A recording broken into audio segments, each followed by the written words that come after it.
Hi, I'm Hansen from Washburn University, and I'm here to talk to you about preparing the snare drum etudes for the KMEA honor band auditions.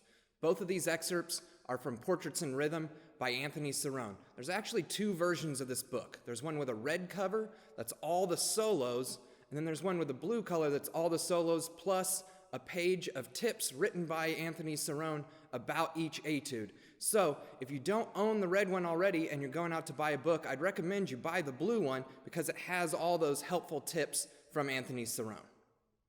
So let's start by talking about etude number 6. Something that can be difficult about this etude is the counting, because the tempo and the rests make it difficult to put our notes in the correct place. So what I do is what I call counting down a rhythmic level, which every eighth note I count like a quarter note. Every 16th I count like an eighth note. Every 32nd I count like a 16th note. I play all my rolls as buzz 32nds and count them like 16th notes. I also count this whole etude in 2, where the downbeat is 1 and the and is 2. This helps to give us a strong downbeat feel that we want for the largo, but it also helps to clarify and simplify some of our rhythms. So, putting this into effect, measures 3 through 6 would be counted like this. 1, 2 E and a 1 E and a 2 E and a 1, 2 E and a 1 E and a 2 E and a 1, 2, 1 E and a 2 E and a 1 E and a 2 and 1 E and a 2 and 1 E and a 2 E and a 1 E and a 2 E and a 1, 2, 1 and 2 and 1 and 2 and 1, 2 E and a 1 and 2 and 1. Okay, this also helps to clarify line 7, which can look really difficult because the 16th and the 32nd note rests and the 16ths and the 32nds and how they're placed in this bar. But counting this way can bring a lot of clarity on how we will count this. So this is how I would count line 7. 1 and 2, 1, 2 E and a 1 and 2, 1, 2, 1, a 2, 1, 2 E and a 1 and 2, 1 E and a 2, 1, a 2, 1. Something that I also want to point out, at the end of the first bar of line 7, there's actually a misprint. It should be an eighth note, just like the end of the first bar of line 4. Now we need to talk about the dynamics within this etude.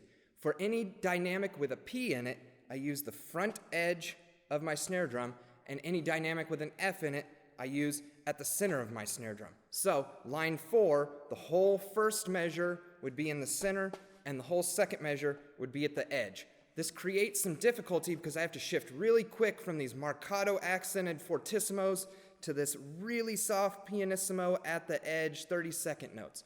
So I need to keep my stick down and move forward, so I need to use a downstroke and a front shift. So we achieve a downstroke by applying a little bit of back finger. So if I don't put my back finger in, my stick will rebound. If I apply a little bit of my back finger, I can stick that stick to the drum. And it's down and ready to play soft. But now I'm not at the edge. So now, after I do my downstroke, I'm going to shift forward so I'm ready for my pianissimo. Now I'm up at my edge. So that whole line would look and sound like this.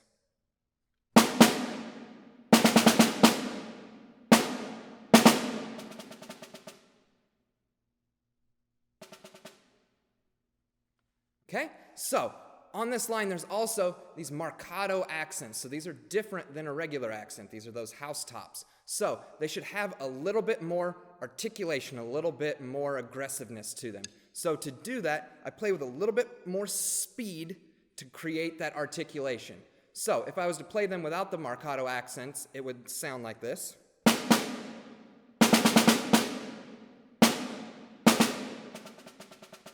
But with those Marcato accents, I can make it a little bit sharper by moving a little bit quicker.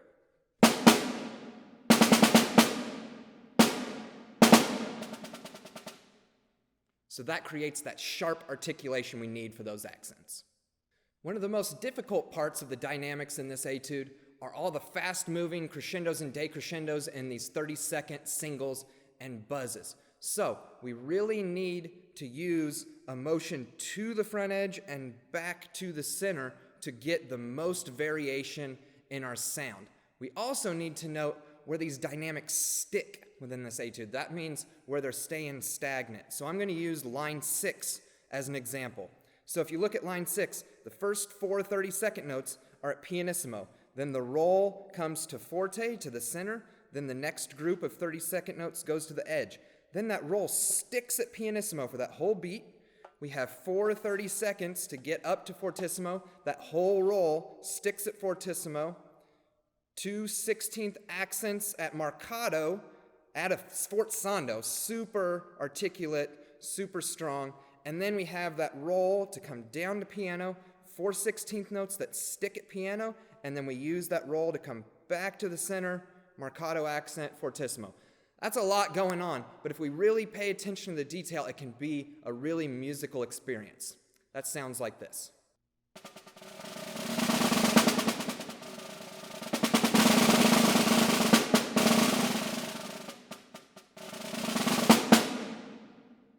So a final detail that we need to take care of on etude number 6 is the difference between an accented and a non-accented roll. So an accented roll has a front to it, and a non-accented roll needs to have every note be exactly the same. So a common error that people make is putting a front on every one of their rolls. But then when we are putting an accent, sometimes people put too much on the first note and it's too short. So to make that sound like a good accented roll, I actually accent my first 2 hits of my roll, my first right, left, and then I settle at the written dynamic. So line 11 has the most variance in these accented and non-accented rolls, so when we play that, it would sound like this.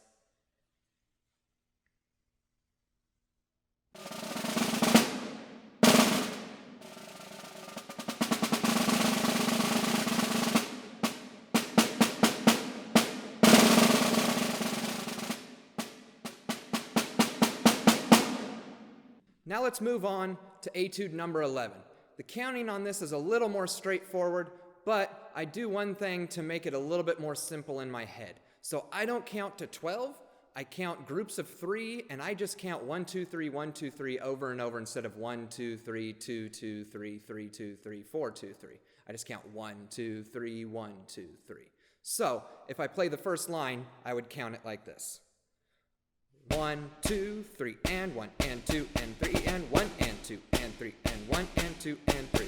1, 2, 3, 1 E and a 2 E and a 3 E and a 1 and 2 and 3 and 1 E and a 2 E and a 3 and a 1. So something else that we need to pay attention to on this etude is the tied versus the untied rolls. So a tied roll has an articulation on the next downbeat with a single stroke, whereas an untied roll ends on the buzz and does not have an articulation on the next note. So the second bar of this etude has the most clear example of this, where beat 2 is an untied roll, so I end my buzz on the last 30-second note, what in my head I would call the of 3, and then beat 4 is tied, so I'm going to roll that all the way and play an articulation, a single note, on the downbeat of the third bar. So that would sound like this.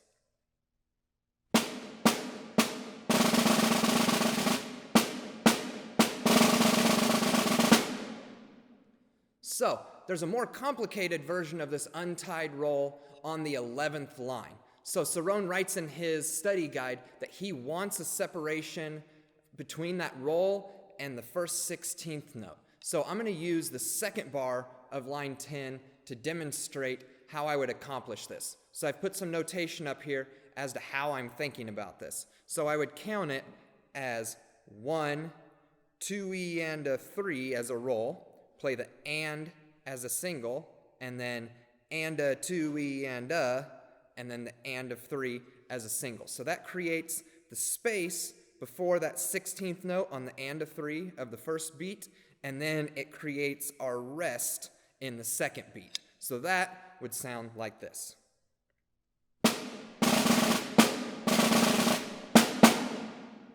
One of the most difficult things we have to do as a percussionist is to play soft snare drum, and we have to play a lot of fast, soft material in this etude. So what I do to help make my stick respond more to what I'm doing is I move the weight of my balance point to the back of my grip. So I can show you why I do this. If I hold the front of my stick, you can see it looks like a rubber stick. But as I put in my back fingers, you can see the stick becomes a lot more responsive to these small motions. So it gets rubbery and then it moves to exactly what these small motions are doing. So to accomplish this, I squeeze just a little bit with my pinky and my ring finger, and I release my grip just a little bit with my front fulcrum. I don't take them all the way off or my stick would get real wobbly. I still have those on there, but I move that weight to the back of my hand so I can play this fast, soft material.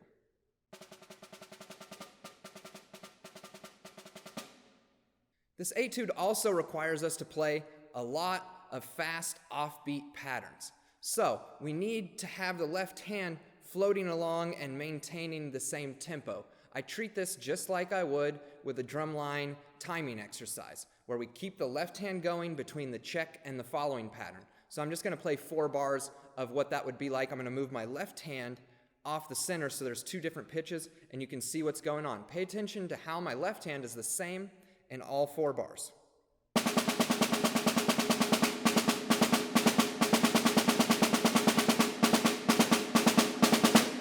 So that left hand just keeps moving.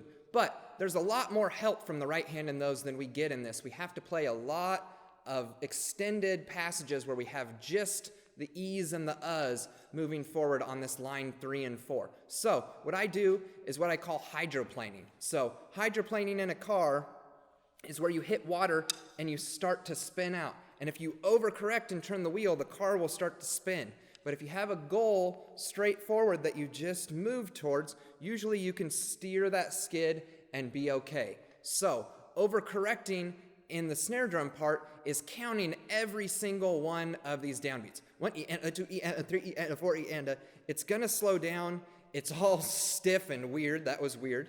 But what we need to do is have a goal moving forward. So I want to know where I'm going to. So for example, at the end of line 3, I'm going to play from beat 1 to beat 1. And so that would sound like 1 E, a 1. So my goal is from 1 to 1. Lines 3 and 4 have a lot of these offbeat patterns, so I create goals throughout here. I'm putting up the notation that I've highlighted my goal point for each one of these. I actually change my counting, so I count 1 on each one of my goal points. It's not exactly what beat I'm on, but in my brain it helps me know where I should be landing. So that looks and sounds like this. I'm going to count it out loud. 1 E and a 2 E and a 3 E and a 1 E, E and a 1 and a E and a 1 E, a 2 E and a 1 E, E, a 1 E and a 2 and a 3 and a 1 E, a 2 E, a 3 and a E, a 1 E, E and a 1 E, a 2 and a 1. Okay? So I'm saying 1 in the wrong place, but it's establishing where my goal is, and it helps me maintain my tempo and my offbeats in the right place. Line 5 of this etude is possibly the hardest thing that we have to do for either of these 2 etudes. We need to create a dotted 32nd note to a 64th note at this fast tempo. So we need to know what that sounds like. The most common error here is people play a swung triplet, which is a little bit earlier than what a 64th note would be. The swung triplets would sound like this.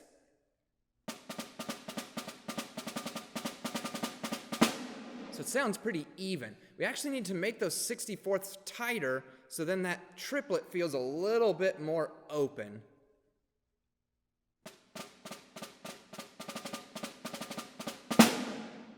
Okay, so to get this, what I do is I start off playing these as flams. So I'll put up the notation as what this would look like. So I'm going to play. And I'm counting that as 1, 2, 3, 4, 5, 6, triplet 2, 3, triplet 2, 3, 1. So I'm feeling where those beats are, especially that second half. Triplet 2, 3, triplet 2, 3, 1. And so then all I need to do is open up that flam and it creates my 64th notes.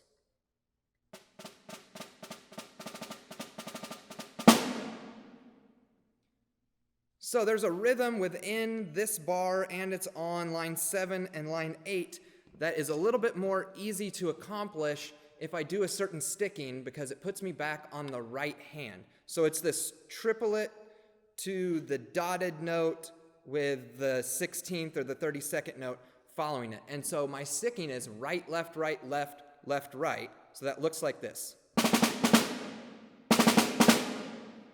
Okay, so if we use that sticking, it helps put me on the downbeat on the right hand, and it helps me accomplish my goal and knowing where 1 is on each one of these beats.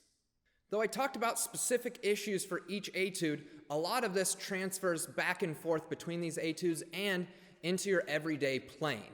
So you need to try to pay attention to what the notation says and accomplish this in the correct way rather than just playing it by ear. Knowing how to actually count your rhythms will make you play it more accurately, and paying attention to your dynamics will make you sound like a musical snare drummer. So if you pay attention to these tips, it'll put you on your way to a successful audition.